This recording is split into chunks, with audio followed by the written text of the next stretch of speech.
السلام علیکم، کیسے ہیں آپ سب؟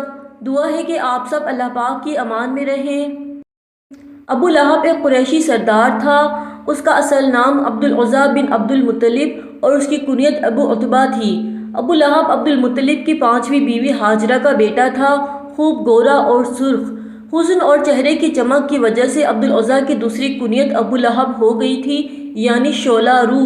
مفسرین نے کہا ہے کہ یہاں ابو لہب کے لفظ سے اس کی کنیت مراد نہیں جس کے ساتھ وہ مشہور تھا، بلکہ اس سے اس کے دوزخی ہونے کی طرف اشارہ کرنا مقصد ہے، واللہ عالم۔ یہ وہی ابو لہب ہے کہ جب اسے آپ صلی اللہ تعالی علیہ وآلہ وسلم کی پیدائش کی اطلاع دی گئی تو اس نے خوشی کے عالم میں خبر لانے والی لونڈی سویبہ کو آزاد کر دیا تھا۔ لیکن جب آپ صلی اللہ تعالی علیہ وآلہ وسلم کو منصب نبوت پر فائز کیا گیا تو یہی چچا رسول اللہ صلی اللہ تعالی علیہ وآلہ وسلم کا سب سے بڑا دشمن بن گیا۔ وہ چاہتا تھا کہ محمد صلی اللہ تعالی علیہ وآلہ وسلم دین کی تبلیغ سے باز آ جائیں اور اس کے لیے وہ آپ کو طرح طرح سے ایذا پہنچاتا۔ صحیح بخاری میں آتا ہے کہ ایک مرتبہ رسول اللہ صلی اللہ تعالی علیہ وآلہ وسلم بطحا میں جا کر ایک پہاڑی پر چڑھ گئے اور اونچی آواز سے یا صباحہ یا صباحہ کہنے لگے۔ قریش سب جمع ہو گئے تو آپ صلی اللہ تعالی علیہ وآلہ وسلم نے فرمایا، اگر میں تم سے کہوں کہ صبح یا شام دشمن تم پر چھاپا مارنے والا ہے تو کیا تم مجھے سچا سمجھو گے؟ سب نے جواب دیا، جی ہاں۔ آپ نے فرمایا، سنو، میں تمہیں اللہ کے سخت عذاب کے آنے کی خبر دے رہا ہوں۔ تو ابو لہب نے اپنے ہاتھ جھاڑے اور کہنے لگا کہ تجھے ہلاکت ہو، کیا اسی لیے تو نے ہمیں جمع کیا تھا؟ اس پر اللہ پاک نے سورہ المسد نازل فرمائی جس کے الفاظ یہ ہیں، تبت یدا ابی لہب وتب ما اغنی عنہ مالہ وما کسب سیصلی نارا ذات لہب وامرأتہ حمالۃ الحطب فی جیدہا حبل من مسد۔ یعنی ابو لہب کے ہاتھ ٹوٹے اور وہ ہلاک ہو، نہ تو اس کا مال ہی اس کے کچھ کام آیا اور نہ وہ جو اس نے کمایا۔ وہ جلد بھڑکتی ہوئی آگ میں داخل ہوگا اور اس کی بیوی بھی جو ایندھن سر پر اٹھائے پھرتی ہے، اس کے گلے میں مونج کی رسی ہوگی۔ ابو لہب کی بیوی جو قریش عورتوں کی سردار تھی، اس کی کنیت ام جمیل تھی، نام عروہ تھا، حرب بن امیہ کی لڑکی تھی، ابو سفیان کی بہن تھی اور اپنے خاوند کے کفر اور سرکشی اور دشمنی میں یہ بھی اس کے ساتھ تھی، اسی لیے قیامت کے دن عذابوں میں اسی کے ساتھ ہوگی۔ لکڑیاں اٹھا اٹھا کر لائے گی اور جس آگ میں اس کا خاوند جل رہا ہوگا اس میں ڈالتی جائے گی، اس کے گلے میں آگ کی رسی ہوگی اور جہنم کا ایندھن سمیٹتی رہے گی۔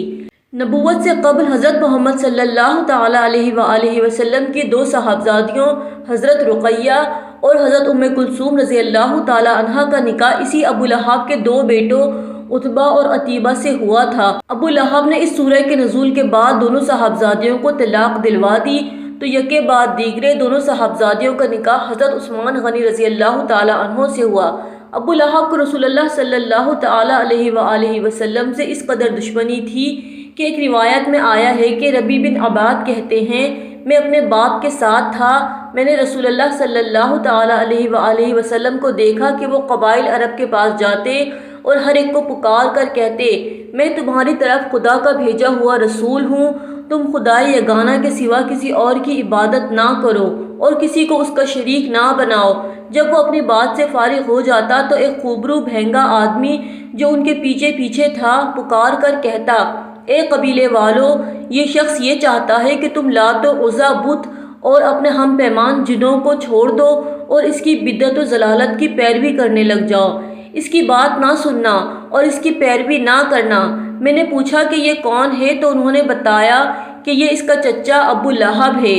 ایک اور روایت میں آتا ہے کہ جب مکے سے باہر کے لوگوں کا کوئی گروہ اس شہر میں داخل ہوتا تھا تو وہ پیغمبر سے ابو لہب کی رشتہ داری اور عمر کے لحاظ سے بڑا ہونے کی بنا پر ابو لہب کے پاس جاتا اور رسول اللہ کے بارے میں تحقیق کرتا تو ابو لہب جواب دیتا، محمد ایک جادوگر ہے، وہ بھی پیغمبر سے ملاقات کے بغیر ہی لوٹ جاتے۔ اسی اثنا میں ایک ایسا گروہ آیا جنہوں نے یہ کہا کہ ہم تو اسے دیکھے بغیر واپس نہ جائیں گے۔ ابو لہب نے کہا، ہم مسلسل اس کے جنون کا علاج کر رہے ہیں، وہ ہلاک ہو جائے گا۔ روایات میں آتا ہے کہ جب جنگ بدر ہوئی تو حضور صلی اللہ تعالیٰ علیہ وآلہ وسلم کی سخت مخالفت کے باوجود ابو لہب جنگ میں شریک نہ ہوا۔ مشرکین کو سخت شکست کا سامنا کرنا پڑا۔ ابو سفیان کے جنگ سے واپس آنے پر ابو لہب نے اس سے جنگ کے بارے میں دریافت کیا۔ ابو سفیان نے قریش کے لشکر کی شکست کے بارے میں اسے بتایا اور کہا، خدا کی قسم ہم نے اس جنگ میں آسمان و زمین کے درمیان ایسے سوار دیکھے جو محمد کی مدد کے لیے آئے تھے۔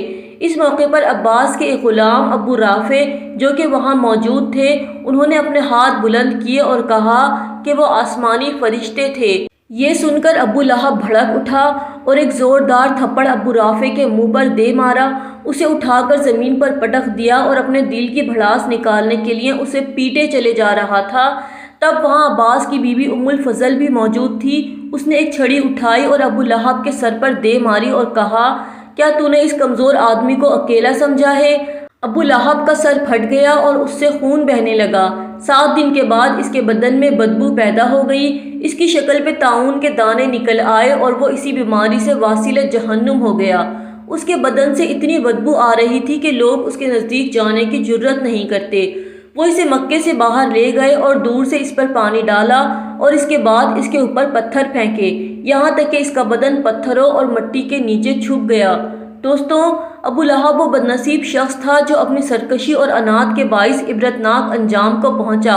نہ صرف دنیا بلکہ آخرت میں بھی اس کے عذاب میں مبتلا ہونے کی خبر دے دی گئی ہے۔ ویڈیو پسند آئے تو لائک اور شیئر ضرور کیجیے گا، چینل کو سبسکرائب کر دیجیے اور بیل بٹن کو آن کر لیں تاکہ تمام ویڈیوز سب سے پہلے آپ کو مل جائیں۔ اللہ پاک کے ساتھ جڑے رہیے، اپنا خیال رکھیے گا۔ اللہ حافظ۔